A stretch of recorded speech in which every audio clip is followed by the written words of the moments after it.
좋아요, 구독, 알림 설정 진심으로 감사합니다. 최근 세계적으로 긴장감이 가득합니다. 독일까지 우크라이나에 독일산 무기를 동원한 러시아 본토 공격을 일부 허용하기로 하면서 러시아 우크라이나 전쟁이 계속되고 있음을 상기시키는 반면 다시 한번 세계의 긴장을 조였습니다. 대한민국 역시 계속되는 북한의 도발로 피로감을 느끼고 있으며 중국의 영토 야욕 역시 심상치 않습니다. 이로 인해 유럽의 군사무기 전문지 내셔널 아블라피아의 기사가 크게 화제되었습니다. 내셔널 아블라피아는 동북아시아 외교 정세 및 군사 상황에 대한 분석을 진행하며 동북아 지역은 야생과 같다며 외교 정세와 군사력에 대한 약육 강식이 세계 어느 곳보다 확실하다는 기사를 보도했습니다. 실제로 대한민국을 비롯한 동북아에는 날카로운 정세가 지속되고 있습니다.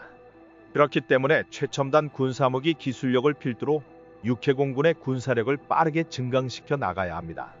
강대한 군사력이 뒷받침되어야만 살아남을 수 있기 때문입니다. 동북아시아는 특히 약육 강식이 뚜렷이 나타납니다. 그만큼 동북아에 강국이 모여 있다는 것인데요. 때문에 동북아시아에서 국산 무기 없이 외국산 무기만을 구입하여 무기 종속국으로 살아가게 된다면 정비에 대한 어려움과 부당한 가격 인상 등 우리가 전혀 생각하지 못했던 불합리한 상황을 지속적으로 겪어야 하며 약소국에서 벗어날 수 없습니다. 대한민국은 세계에서 유일하게 무기 종속국에서 벗어나 모든 무기 플랫폼 국산화라는 원대한 계획을 추진하고 있습니다. 특히 KF-21 전투기가 동시다발적으로 비행하기 위해 추가 생산 라인 확장을 지속해 나갔습니다. 이로 인해 한국은 규모의 경제 실현이 가능해진 상태입니다. 국내 전문가들은 한국 공군의 KF-21 전투기의 양산 가격을 900억 원 수준으로 예상하며 미국산 F-35 전투기에 비해 가동률이 80% 절반 이상 수준의 운영 유지비를 갖추는 데 성공한다면 현재 알려진 KF-21 전투기 300대 이외에 스마트 팩토리로 불리는 파스 시스템으로 KF-21 전투기 생산 라인을 증가시켜 1000대 이상의 국산 전투기 생산 라인까지 안정적으로 운용할 수 있을 것이라고 전망했습니다. KF-21 전투기에 관심을 가지는 국가가 늘어남에 따라 추가적인 발주가 일어날 가능성이 굉장히 높다는 전문가의 주장도 힘을 얻고 있습니다. KF-21 전투기 생산이 완벽히 완료되는 시점인 2030년에는 한국 공군이 보유한 KF-16 전투기가 퇴역하며 약 40년간 운용돼 노후화된 전투기에 대체 전투기를 생각해야 할 시기이며 세계적 정황을 살펴보더라도 KF-21 실전 배치와 맞물려 많은 노후화된 전투기체를 가진 국가들의 전투기 교체 시기가 도래하게 됩니다. 이에 더해 2030년을 기준으로 5에서 10년 전후를 보더라도 KF-21 전투기와 비슷한 가성비를 갖춘 전투기 모델이 존재하지 않을 가능성이 높다는 것입니다. 결국 해당 전투기들을 대체할 유일한 대체 모델은 한국산 KF-21 전투기가 됩니다. 그렇기 때문에 한국 전투기 생산 라인은 더욱 많이 가동되어야 합니다. 물론 이 시기에도 미국산 F-35 전투기가 존재하겠지만 F-35 전투기는 계속해서 문제가 생기고 있습니다. 특히 해외로 수출되는 F-35 전투기의 스텔스 기능은 불안합니다. 또한 미국 공군의 5세대 전투기 개발 사업이 추가로 진행되더라도 운용 유지비와 가동률 측면에서 KF-21 전투기를 넘어서기는 쉽지 않습니다. 특히 한국군에게는 국내에서 직접 생산하는 KF-21 전투기가 최고의 선택일 것입니다. 그런데 최근 많은 분들이 KF-21 전투기가 출시될 때쯤이면 미국산 F-35 전투기 가격이 대당 7천만 달러까지 떨어질 것이라고 예상되어 KF-21 전투기 가격 경쟁력에 대해 의문을 가지고 있습니다. 하지만 군사 전문가들은 미국산 F-35 전투기는 7천만 달러 이하로 떨어지지 않을 것이며 오히려 향후 몇 년 뒤에는 F-35 전투기의 가격이 상승할 것이라 전망했습니다. 이는 이제까지 미국 전투기를 살펴본다면 쉽게 도출해낼 수 있는 결론인데요. F-16 전투기와 F-15 전투기 등 많은 미국산 무기들은 처음에는 가격이 하락했지만 상정된 요구 조건을 보았을 때 가격은 명목상이며 결과적으로 투자되는 비용이 훨씬 늘어남을 알 수 있습니다. 대한민국 공군 역시 지속적인 개량 사업을 강요받아왔습니다. 강요에 가까운 F-15K 전투기 업그레이드 사업에서 F-15K 한 대가 업그레이드되는 비용이 KF-21 전투기 한 대 구매 비용보다 비싸다는 것을 감안해야 합니다. 결정적으로 F-35 전투기의 추가적 결함과 천정부지로 뛰는 운영 유지비가 각국에 알려지며 캐나다처럼 주문을 전량 취소하는 국가가 늘어나고 있습니다. 이에 대한 결과로 F-35 전투기의 생산량이 점차 하락하며 F-35 전투기의 양산 가격조차 다시금 상승하고 있습니다. 하지만 KF-21 전투기를 간절히 원하는 국가들은 공통점이 있습니다. 바로 그간 한국이 당당히 판매했던 T-50과 FA-50입니다. 한국은 해당 전투기를 구매했던 국가들을 주로 겨냥하여 생산량과 가격 운영 유지비를 장점으로 삼아 해외 시장의 판로를 개척해 나가고 있습니다. 군사 전문가들은 KF-21 전투기가 한국군의 요구대로 스펙이 완성될 시 시장 판매 잠재력은 500대 이상이 될 것이라 추정하고 있으며 한국이 스스로 수출 신기록을 갱신하는 것이 충분히 가능할 것이라고 밝혔습니다. 이렇게 자신있게 주장하는 주된 이유로 전 세계 전투기 시장에서 KF-21 전투기와 같은 특이한 포지션을 가진 전투기가 없다는 것입니다. 한국은 외교적으로도 미국이나 러시아와 문제가 없으며 정치적으로 적대 관계를 가진 국가가 없습니다. 이러한 외교적 원만함은 한국산 무기 구매의 이점으로 작용합니다.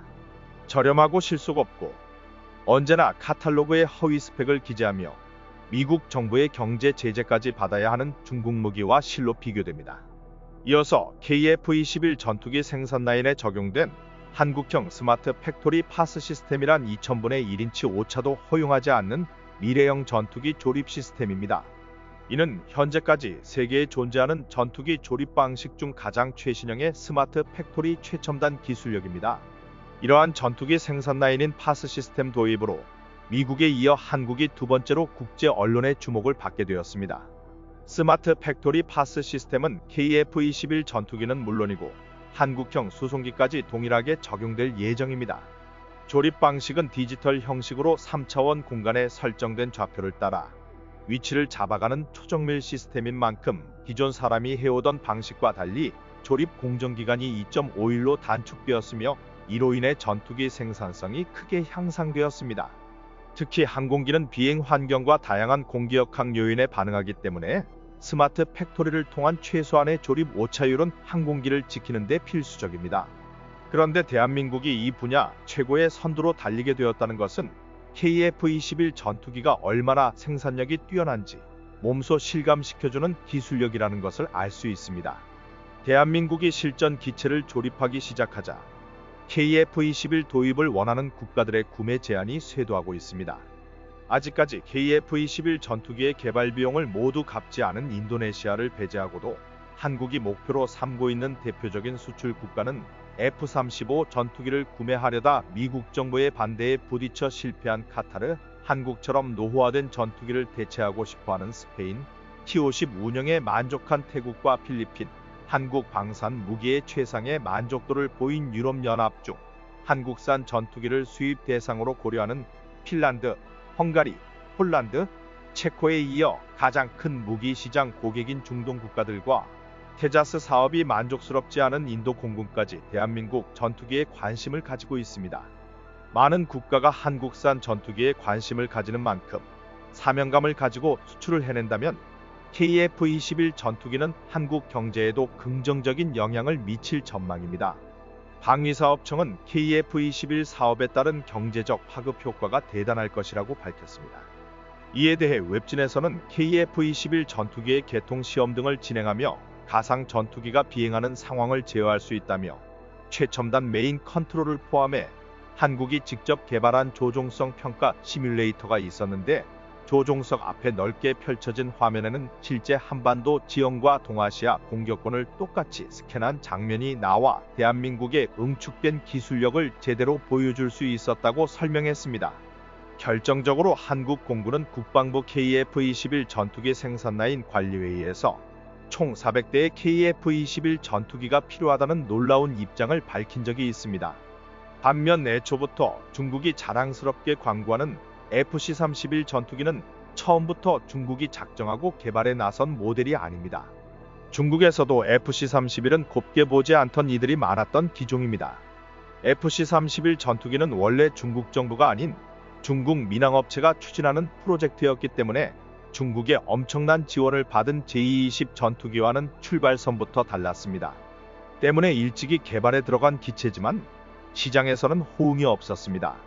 2015년 항공전시회에서 전투기 동체를 공개하며 해외 바이어의 관심을 끌기 위한 선전을 했지만 중국 정부는 물론이고 해외 정부의 관심도 모으지 못했습니다. 프로젝트 사태가 위태로웠던 순간 중국 정부가 결국 FC-31 전투기의 동아줄을 내려보내며 극적으로 생존할 수 있었습니다. 중국 정부의 뒤늦은 기술 지원과 자금 지원이 들어가면서 FC-31 전투기는 큰 변화를 겪게 되었는데요. 그럼에도 불구하고 자체 설계의 한계에 부딪혀 기형적인 모습을 할 수밖에 없었다고 합니다. 10년간 개발을 진행한 덕분에 2021년에 겨우 시제기가 나온 FC-31 전투기를 포기한다는 것은 중국 입장에서 출혈도 심각하기에 어떻게든 우수한 기체라는 홍보를 진행하는 게 중요해졌습니다. 하지만 해당 기체의 신뢰도는 시간이 지날수록 떨어지고 있습니다. 그에 반해 비슷한 시기에 하늘을 날아오른 KF-21 전투기는 완벽한 성공을 거두며 세계는 중국과 비교되는 행보를 걷는 한국에게 더욱 관심을 가지게 된 것입니다.